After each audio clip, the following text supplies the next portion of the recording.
दोस्तों, अगर आप और अच्छी नींद चाहते हैं तो हमारी प्यारी सी ऐप नींद को इंस्टॉल करें। इस ऐप पर आपको एक्सक्लूसिव स्लीप स्टोरीज़ मिलेंगी और आप बिना यूट्यूब प्रीमियम के भी इन स्टोरीज़ को बैकग्राउंड में सुन सकेंगे।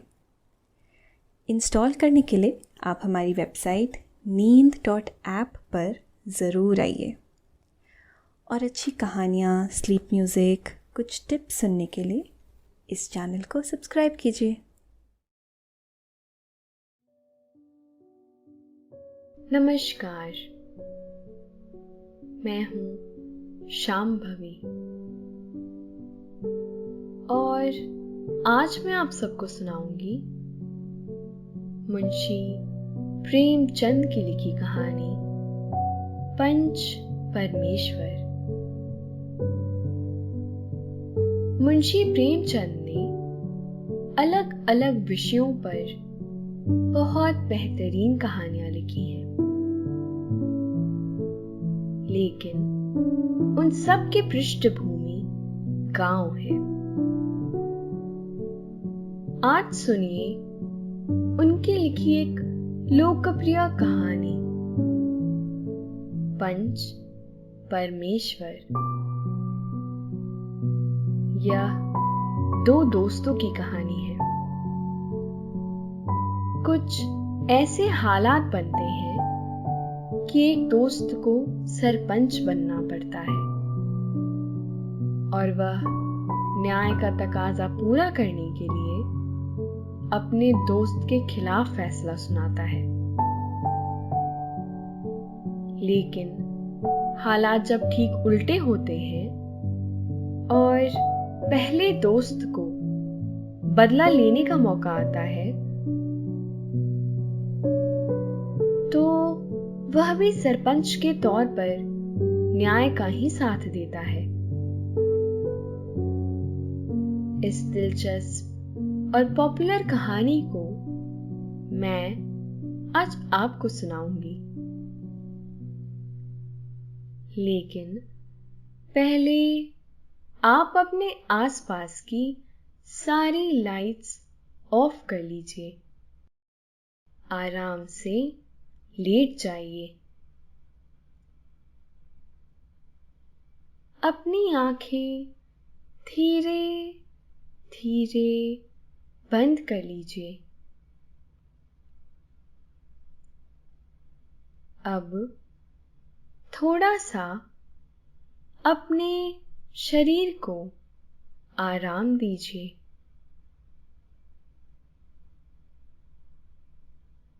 थोड़ा और आराम दीजिए।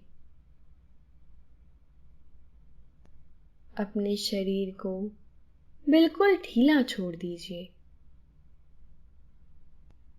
कोई टेंशन नहीं, कोई तनाव नहीं। अब थोड़ा सा अपने शरीर को आराम दीजिए। थोड़ा और आराम दीजिए।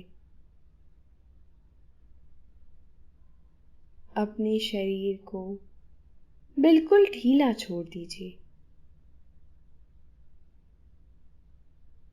कोई टेंशन नहीं, कोई तनाव नहीं। अपने दिमाग में चल रहे सभी विचारों को, चिंताओं को त्याग दीजिए। एक शांति सी महसूस करिए। सारी नेगेटिव, सारी पॉजिटिव विचारों को धीरे धीरे निकाल दीजिए। हाथों को सीधा करिए और अपनी कमर के साइड में रख लीजिए।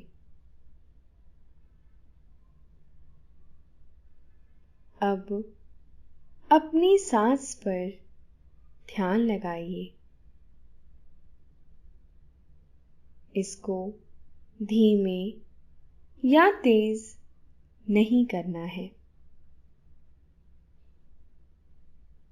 बस ध्यान देना है कि कैसे वो आपके नाक, गले में होते हुए फेफड़ों में आ रही है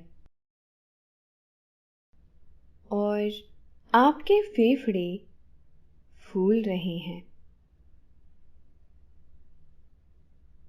फिर कैसे वो आपके फेफड़ों से वापस गले और नाक के माध्यम से वापस निकल रही है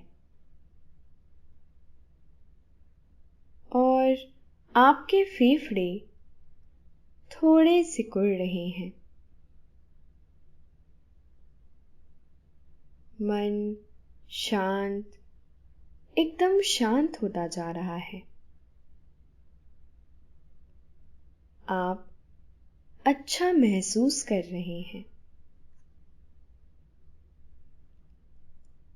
खुद को काफी हल्का महसूस कर रहे हैं। हर तरफ शांति है, सुकून है और खामोशी है।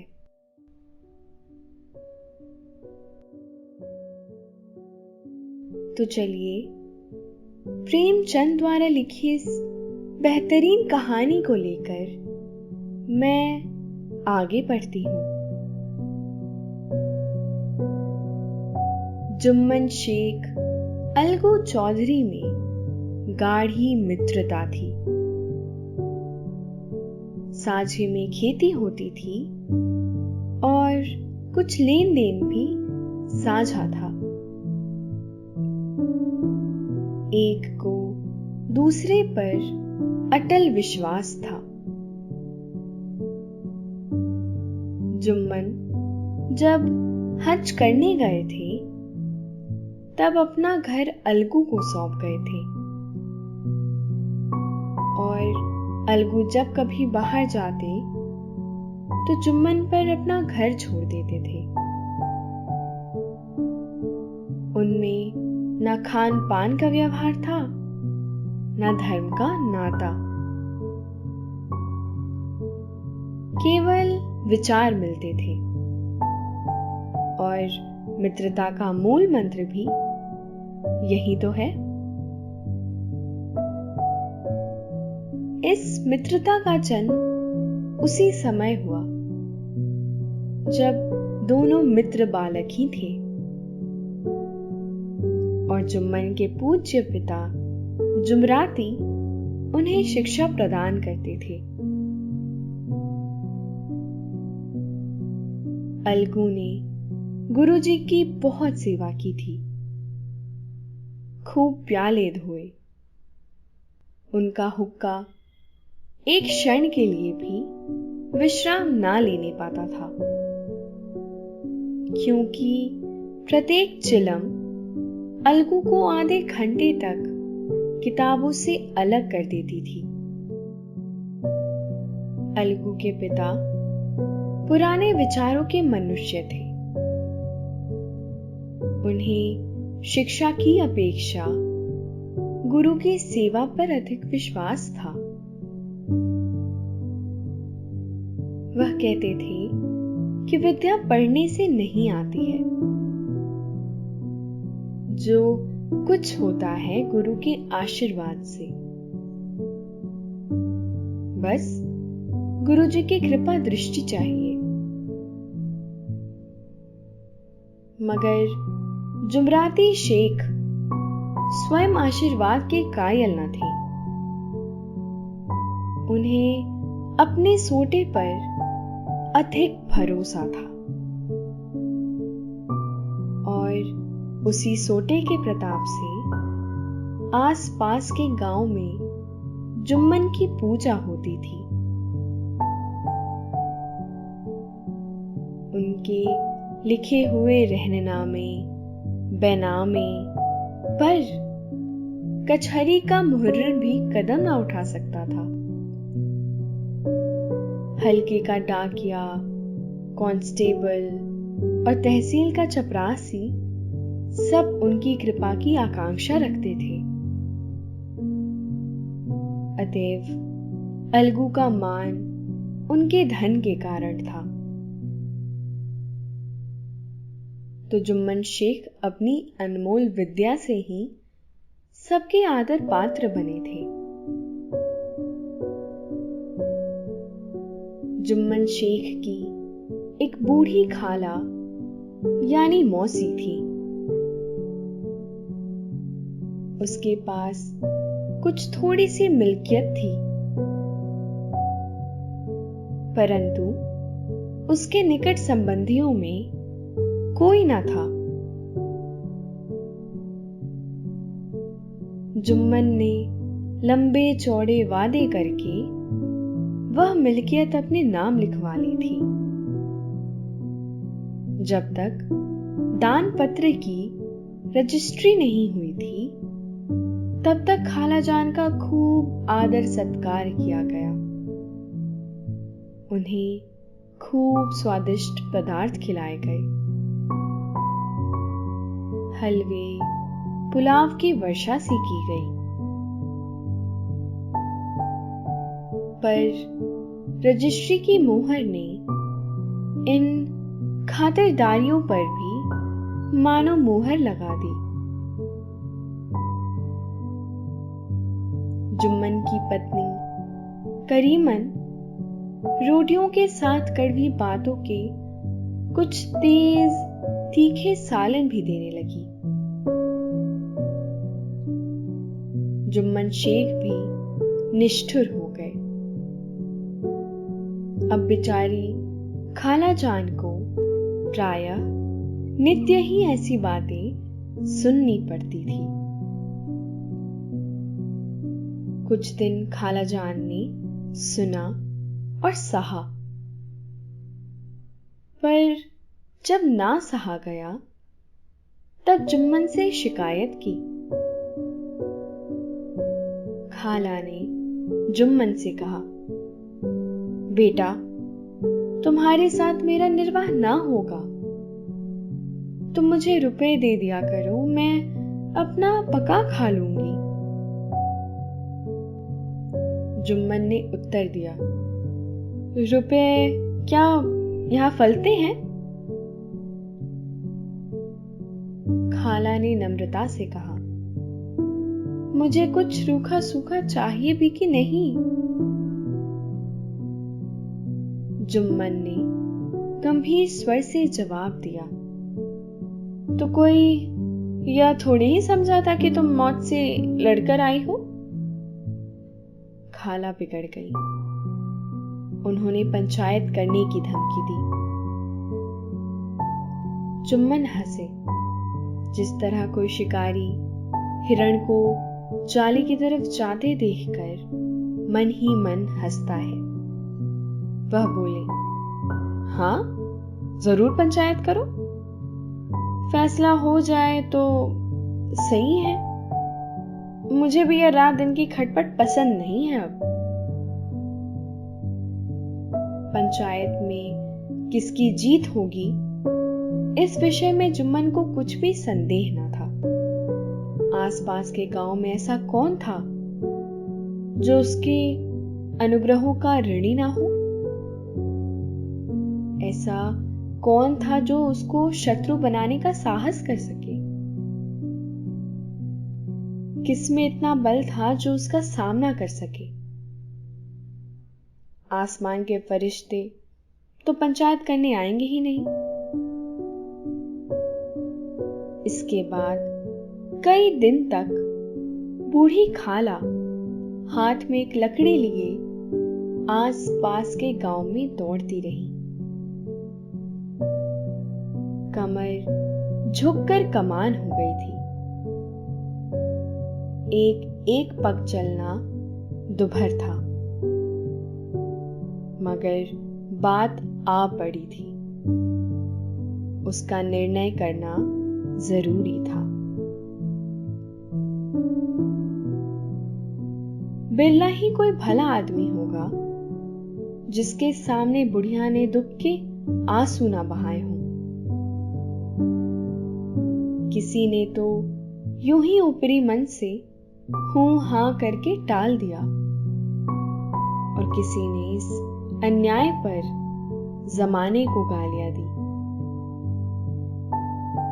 ऐसे न्यायप्रिय, दयालु, दीनवत्सल पुरुष बहुत कम थे जिन्होंने इस अबला के दुखड़े को गौर से सुना हो और उसको संताप ना दी हो। चारों ओर से घूम घाम कर बेचारी अलगू चौधरी के पास आई,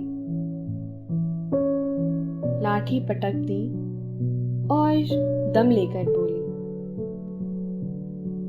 बेटा तुम भी दम भर के लिए मेरी पंचायत में चले आना। अलगू ने कहा, मुझे बुलाकर क्या करोगी? कई गांव के आदमी तो आएंगे ही वहां।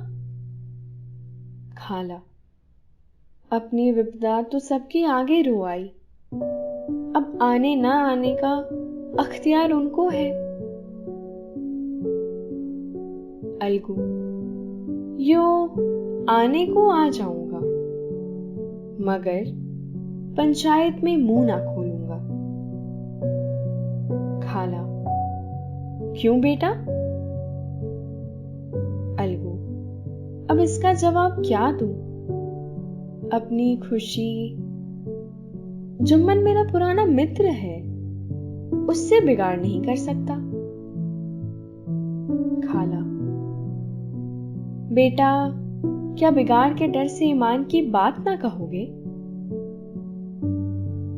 हमारे सोए हुए धर्म ज्ञान की सारी संपत्ति लुट जाए तो उसे खबर नहीं होता, परंतु ललकार सुनकर वह सचेत हो जाता है, फिर उसे कोई जीत नहीं सकता।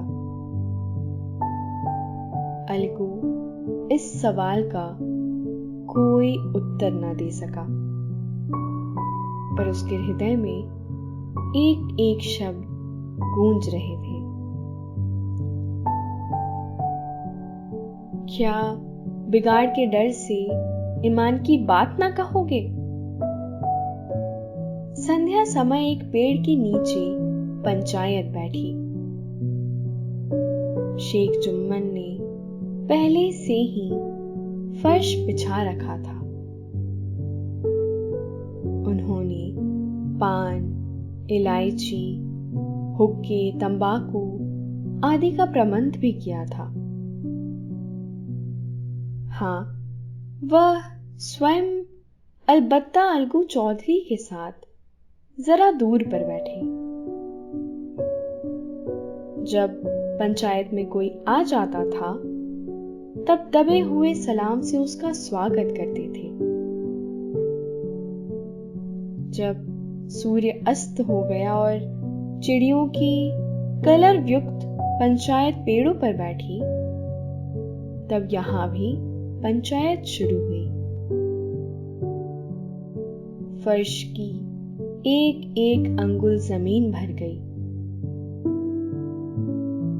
पर अधिकांश दर्शक ही थे। निमंत्रित महाशयों में से केवल वे ही लोग पधारे थे जिन्हें जुम्मन से अपनी कुछ कसर निकालनी थी। लड़के इधर उधर दौड़ रहे थे।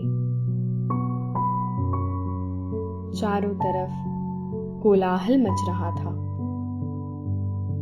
गांव के कुत्ते इस जमाव को भोज समझकर झुंड के झुंड जमा हो गए थे। पंच लोग बैठ गए तो बूढ़ी खाला ने उनसे विनती की,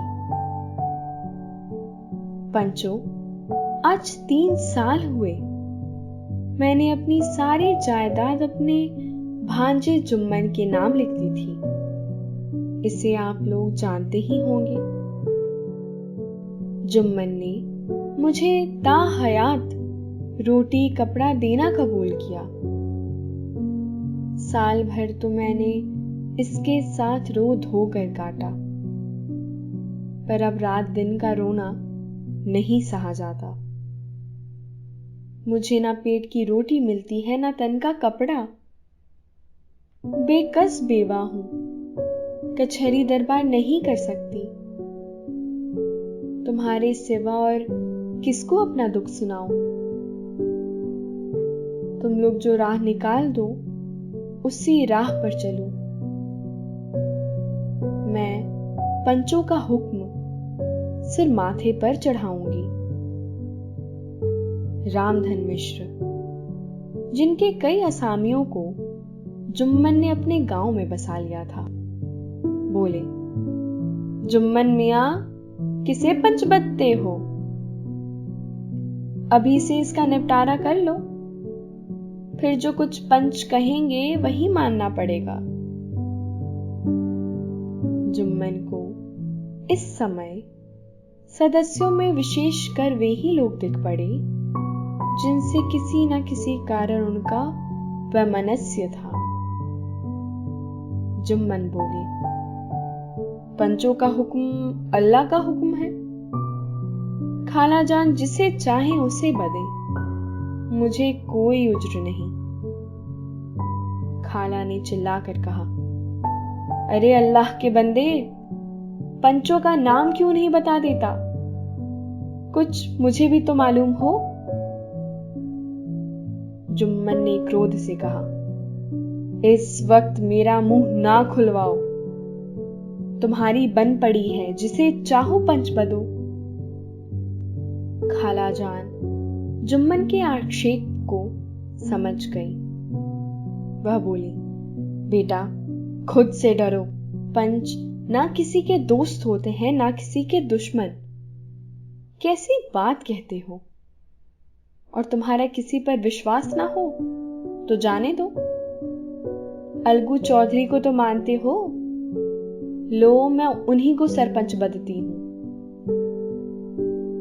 जुम्मन शेख आनंद से फूल उठे, परंतु भाव को छिपाकर बोले, अलगू ही सही।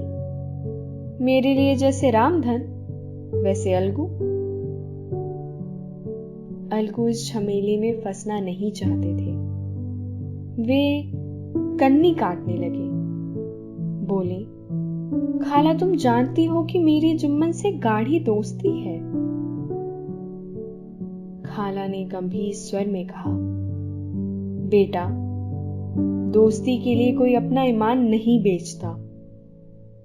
पंच के दिल में खुदा बसता है।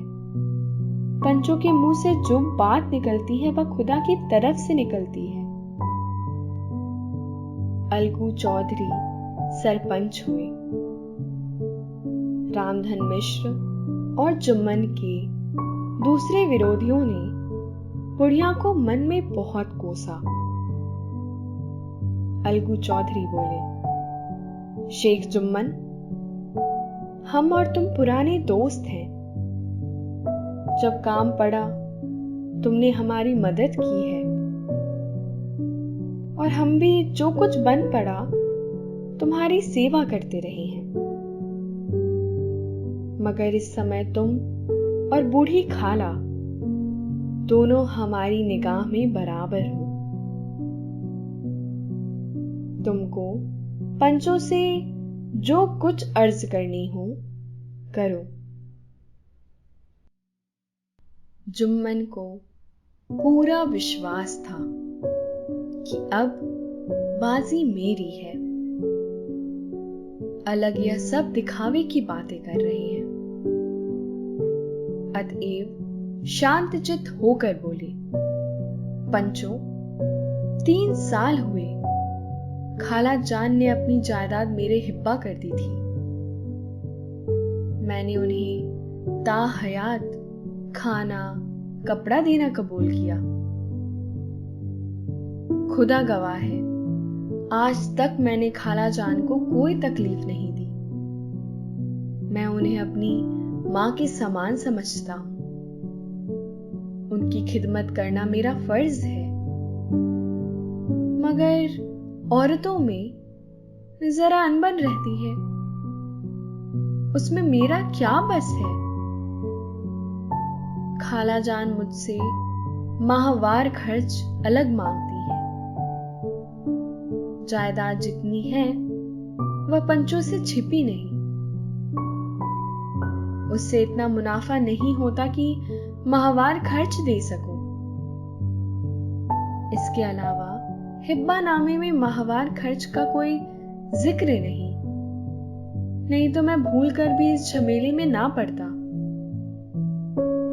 बस मुझे यही कहना है, आइंदा पंचों का अख्तियार है, जो फैसला चाहे करे। अलगू चौधरी को हमेशा कचहरी से काम पड़ता था, अतएव वह पूरा कानूनी आदमी था। उसने जुम्मन से जिरह शुरू की। एक एक प्रश्न जुम्मन के हृदय पर हथौड़ी की चोट की तरह पड़ता था। रामधन मिश्र इस प्रश्नों पर मुग्ध हुए जाते थे। जुम्मन चकित थे कि अलगू को क्या हो गया। अभी यह अलगू मेरे साथ बैठा हुआ कैसी कैसी बातें कर रहा था, इतनी ही देर में ऐसी काया पलट हो गई कि मेरे जड़ खोदने पर तुला हुआ है। ना मालूम कब की कसर यह निकाल रहा है। क्या इतने दिनों की दोस्ती कुछ भी काम न आएगी? जुम्मन शेख तो इसी संकल्प विकल्प में पड़े हुए थे कि इतने में अलगू ने फैसला सुनाया। जुम्मन शेख, पंचों ने इस मामले पर विचार किया। उन्हें यह नीति संगत मालूम होता है कि खालाजान को माहवार खर्च दिया जाए। हमारा विचार है कि खाला की जायदाद से इतना मुनाफा अवश्य होता है कि माहवार खर्च दिया जा सके। बस यही हमारा फैसला है। अगर जुम्मन को खर्च देना मंजूर ना हो तो हिब्बा नामा रद्द समझा जाए। यह फैसला सुनते ही जुम्मन सन्नाटे में आ गए। जो अपना मित्र हो वह शत्रु का व्यवहार करे, इसे समय के हेरफेर के सिवा और क्या कहे। जिस पर पूरा भरोसा था उसने समय पड़ने पर धोखा दिया। ऐसे ही अवसरों पर झूठे सच्चे मित्रों की परीक्षा की जाती है। यही कलयुग की दोस्ती है। अगर लोग ऐसे कपटी धोखेबाज ना होते तो देश में आपत्तियों का प्रकोप क्या होता। मगर रामधन मिश्र और अन्य पंच अलगू चौधरी की इस नीति परायणता को प्रशंसा जी खोल कर रहे थे। वे कहते थे, इसका नाम पंचायत है। दूध का दूध और पानी का पानी कर दिया। दोस्ती की जगह है, किंतु धर्म का पालन करना मुख्य है। ऐसे ही सत्यवादियों के बल पर पृथ्वी ठहरी है, नहीं तो वह कब की रसातल को चली जाती। इस फैसले ने अलगू और जुम्मन की दोस्ती की जड़ हिला दी। अब वे साथ साथ बातें करते नहीं दिखाई देते। इतना पुराना मित्रता रूपी वृक्ष सत्य का एक झोंका भी ना सह सका। सचमुच वह बालू की ही जमीन पर खड़ा था। उनमें अब शिष्टाचार का अधिक व्यवहार होने लगा। एक दूसरे की आव भगत ज्यादा करने लगे। वे मिलते जुलते थे, मगर उसी तरह जैसे तलवार से ढाल मिलती है। जुम्मन के चित्त में मित्र की कुटिलता आठों पहर खटका करती थी। उसे हर घड़ी यही चिंता रहती कि किसी तरह बदला लेने का अवसर मिले। अच्छे कामों की सिद्धि में बड़ी देर लगती है, पर बुरे कामों की सिद्धि में यह बात नहीं होती। जुम्मन को भी बदला लेने का अवसर जल्द ही मिल गया। पिछले साल अलगू चौधरी बटेसर से बैलों की एक बहुत अच्छी गोई मोल लाए थे। बैल पंचाही जाति के सुंदर बड़े बड़े सींगों वाले थे। महीनों तक आस पास के गांव के लोग दर्शन करते रहे। देवयोग से जुम्मन की पंचायत के 1 महीने बाद इस जोड़ी का एक बैल मर गया। जुम्मन ने दोस्तों से कहा, यह दगाबाजी की सजा है। इंसान सब्र भले ही कर जाए, पर खुदा नेक बद सब देखता है। अलगू को संदेह हुआ कि जुम्मन ने बैल को विष दिला दिया है। चौधराइन ने भी जुम्मन पर ही इस दुर्घटना का दोषारोपण किया। उसने कहा, जुम्मन ने कुछ कर करा दिया है। चौधराइन और करीमन में इस विषय पर एक दिन खूब ही वाद विवाद हुआ। दोनों देवियों ने शब्द बाहुल्य की नदी बहा दी। व्यंग, वक्तोक्ति, अन्योक्ति और उपमा आदि अलंकारों में बातें हुई। जुम्मन ने किसी तरह शांति स्थापित की। उन्होंने अपनी पत्नी को डांट डपट कर समझा दिया। वह उसे उस रणभूमि से हटाकर भी ले गए। उधर अलगू चौधरी ने समझाने बुझाने का काम अपने तर्कपूर्ण सौंटे से लिया। अब अकेला बैल किस काम का? उसका जोड़ बहुत ढूंढा गया, पर ना मिला। निदान यह सलाह ठहरी कि इसे बेच डालना चाहिए। गांव में एक समझू साहू थे। वह इक्का गाड़ी हाँकते थे। गांव के गुड़ घी लाद कर मंडी ले जाते। मंडी से तेल नमक भर लाते और गांव में बेचते। इस बैल पर उनका मन लहराया। उन्होंने सोचा, यह बैल हाथ लगे तो दिन भर में बेख टके 3 खेप हो। आजकल तो एक ही खेप में लाले पड़े रहते हैं। बैल देखा, गाड़ी में दौड़ाया, बाल भौरी की पहचान कराई,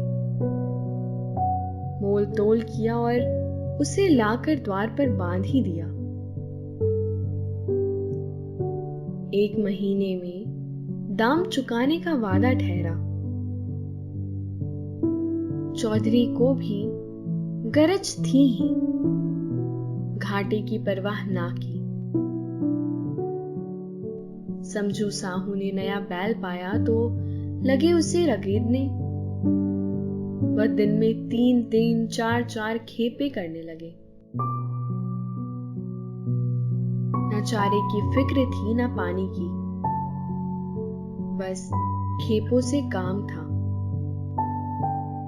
मंडी ले गए, वहां कुछ सूखा भूसा सामने डाल दिया। बेचारा जानवर अभी दम भी ना लेने पाया था कि फिर जोत दिया। अलगू चौधरी के घर था तो चैन की बंशी बजती थी।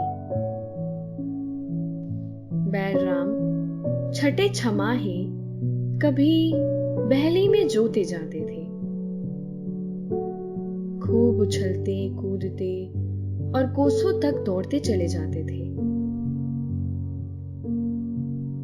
वहां बैलराम का रातिब था। साफ पानी, दली हुई अरहर की दाल और भूसे के साथ खली। और यही नहीं, कभी कभी घी का स्वाद भी चखने को मिल जाता था। शाम सवेरे एक आदमी खरहरे करता, पोंछता और सहलाता था। कहाँ वह सुख चैन, कहाँ यह आठों पहर। कहीं खपत महीने भर में ही वह पिस सा गया था। इक्के का यह जुआ देखते ही उसका लहू सूख जाता था। एक एक पग चलना दुभर था। हड्डियां निकल आई थी, पर था वह पानीदार। मार की बर्दाश्त ना थी। एक दिन चौथी खेप में साहू जी ने दुना बोझ डाल दिया। दिन भर का थका जानवर पैर न उठते थे, पर साहू जी कोड़े फटकारने लगे। बस फिर क्या था, बैल कलेजा तोड़ कर चला। कुछ दूर दौड़ा और चाहा कि जरा दम ले लूं, पर साहू जी को जल्द पहुंचने की फिक्र थी। अतएव उन्होंने कई कोड़े बड़ी निर्दयता से फटकारे। बैल ने एक बार फिर जोर लगाया, पर अब की बारी शक्ति ने जवाब दे दिया। वह धरती पर गिर पड़ा और ऐसा गिरा कि फिर न उठा। तब साहू जी को कुछ शक हुआ। उन्होंने बैल को गौर से देखा, खोलकर अलग किया और सोचने लगे कि गाड़ी कैसे घर पहुंचे। बहुत चीखे चिल्लाए, पर देहात का रास्ता बच्चों की आंख की तरह सांझ होते ही बंद हो जाता है। कोई नजर ना आया। अब गाड़ी कौन खींचे? इस तरह साहू जी खूब जले भुने। कई बोरे गुड़ और कई पीपे घी उन्होंने बेच दिए। 200-250 रुपए कमर में बंधे थे। कई बोरे गुड़ और कई पीपे घी उन्होंने बेचे थे। 200-250 रुपए कमर में बंधे थे। इसके सिवा गाड़ी पर कई बोरे नमक थे। अतएव छोड़कर जा भी नहीं सकते थे। लाचार बेचारे गाड़ी पर ही लेटे गए। वहीं रत जगा करने की ठान ली। साहू जी आधी रात तक नींद को बहलाते रहे। अपनी जान में तो वह जागते ही रहे, पर पौ फटते ही जो नींद टूटी और कमर पर हाथ रखा तो थैली गायब। घबरा कर इधर उधर देखा तो कई नस्तर तेल भी न दारद। अफसोस में बेचारे ने सिर पीट लिया और पछाड़ खाने लगा। प्रातः काल रोते बिलखते घर पहुंचे। साहुआइन ने जब यह बुरी सुनावनी सुनी तब पहले तो रोई, फिर अलगू चौधरी को गालियां देने लगी। निगोड़े ने ऐसा कुल छन्नी बैल दिया कि जन्म भर की कमाई लुट गई। इस घटना को हुए कई महीने बीत गए। अलगू जब अपने बैल के दाम मांगते तब साहू और सहुआइन दोनों ही झल्लाए हुए कुत्तों की तरह चढ़ बैठते और अंड बंड बकने लगते। वाह, यहां तो सारे जन्म की कमाई लुट गई, सत्यानाश हो गया, इन्हें दामों की पड़ी है। मुर्दा बैल दिया था, उस पर दाम मांगने चले हैं। आंखों में धूल झोंक दी, सत्यानाशी बैल गले बांध दिया। हमें नीरा पोंगा ही समझ लिया है। हम भी बनिए के बच्चे हैं, ऐसे बुद्धू कहीं और होंगे। पहले जाकर किसी गड्ढे में मुंह धोआओ, तब दाम लेना।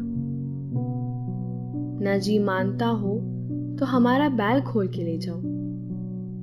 महीना भर के बदले 2 महीना जोत लो, और क्या लोगे? चौधरी के अशुभ चिंतकों की कमी ना थी। ऐसे अवसरे पर भी एकत्र हो जाते और साहू जी के बराने की पुष्टि करते। परंतु 150 रुपए से इस तरह हाथ धो लेना आसान न था। एक बार वह भी गरम पड़े। साहू जी बिगड़कर लाठी ढूंढने घर चले गए। अब साहुआइन ने मैदान लिया। प्रश्नोत्तर होते होते हाथापाई की नौबत आ पहुंची। साहुआइन ने घर में घुसकर किवाड़ बंद कर लिए। शोरगुल सुनकर गांव के भले मानस घर से निकला। वह परामर्श देने लगे कि इस तरह से काम ना चलेगा, पंचायत कर लो। कुछ तय हो जाए उसे स्वीकार कर लो। साहू जी राजी हो गए। अलगू ने भी हामी भर ली। पंचायत की तैयारियां होने लगी। दोनों पक्षों ने अपने अपने दल बनाने शुरू किए। इसके बाद तीसरे दिन उसी वृक्ष के नीचे पंचायत बैठी। वहीं संध्या का समय था। पंचायत बैठ गई तो रामधन मिश्र ने कहा, अब देरी क्या है? पंचों का चुनाव हो जाना चाहिए। बोलो चौधरी, किस किस को पंच बदते हो? अलगू ने दीन भाव से कहा, समझू साहू ही चुन ले। समझू खड़े हुए और कड़क कर बोले, मेरी ओर से जुम्मन शेख। जुम्मन का नाम सुनते ही अलगू चौधरी का कलेजा धक धक करने लगा, मानो किसी ने अचानक थप्पड़ मार दिया हो। रामधन अलगू के मित्र थे। वह बात को ताड़ गए। पूछा, क्यों चौधरी, तुम्हें कोई उज्र तो नहीं? चौधरी ने निराश होकर कहा, नहीं, मुझे क्या उज्र होगा। जुम्मन शेख के मन में भी सरपंच का उच्च स्थान ग्रहण करते ही अपने जिम्मेदारी का भाव पैदा हुआ। उसने सोचा, मैं इस वक्त न्याय और धर्म के सर्वोच्च आसन पर बैठा हूं। मेरे मुंह से इस समय जो कुछ निकलेगा वह देववाणी के सदृश्य है, और देववाणी में मेरे मानव विकारों का कदापि समावेश ना होना चाहिए। मुझे सत्य से जौ भर भी टलना उचित नहीं। पंचों ने दोनों पक्षों से सवाल जवाब करने शुरू किए। बहुत देर तक दोनों दल अपने अपने पक्ष का समर्थन करते रहे।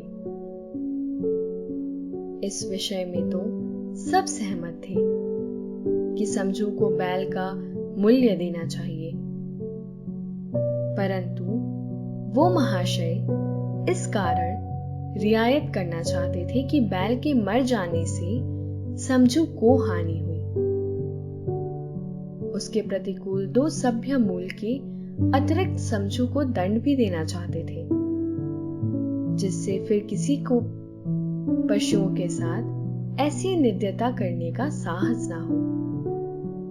अंत में जुम्मन ने फैसला सुनाया। अलगू चौधरी और समझू साहू, पंचों ने तुम्हारे मामले पर अच्छी तरह विचार किया। समझू को उचित है कि बैल का पूरा दाम दे। जिस वक्त उन्होंने बैल लिया उससे कोई बीमारी ना थी। अगर उसी समय दाम दे दिए जाते तो आज समझू उसे फेर लेने का आग्रह ना करते। बैल की मृत्यु केवल इस कारण हुई कि उससे बड़ा कठिन परिश्रम लिया गया और उसके दाने चारे का कोई प्रबंध न किया गया। रामधन मिश्र बोले, समझू ने बैल को जानबूझकर मारा है, अतएव उसे दंड लेना चाहिए। जुम्मन बोले, यह दूसरा सवाल है, हमको इससे कोई मतलब नहीं। झगड़ू साहू ने कहा, समझू के साथ कुछ रियायत होनी चाहिए। जुम्मन बोले, यह अलगू चौधरी की इच्छा पर निर्भर है। यह रियायत करे तो उनकी भलमनसी। अलगू चौधरी फूले न समाये, उठ खड़े हुए और जोर से बोले, पंच परमेश्वर की जय। इसके साथ ही चारों ओर से प्रतिध्वनि हुई, पंच परमेश्वर की जय। यह मनुष्य का काम नहीं, पंच में परमेश्वर वास करते हैं, यह उन्हीं की महिमा है। पंच के सामने खोटे को कौन खरा कह सकता है। थोड़ी देर बाद जुम्मन अलगू के पास आए और उनके गले लिपटकर बोले, भैया, जब से तुमने मेरी पंचायत की तब से मैं तुम्हारा प्राण घातक शत्रु बन गया था, पर आज मुझे ज्ञात हुआ कि पंच के पद पर बैठकर न कोई किसी का दोस्त है न दुश्मन। न्याय के सिवा उसे और कुछ नहीं सूझता। आज मुझे विश्वास हो गया कि पंच की जबान से खुदा बोलता है। अलगू रोने लगे। इस पानी से दोनों के दिलों का मैल धुल गया। मित्रता की मुरझाई हुई लता फिर हरी हो गई। अब आपके सोने का समय हो गया है। नींद की खुमारी आप पर छाती जा रही है। आप धीरे धीरे नींद की आगोश में समाते जा रहे हैं। शुभ रात्रि।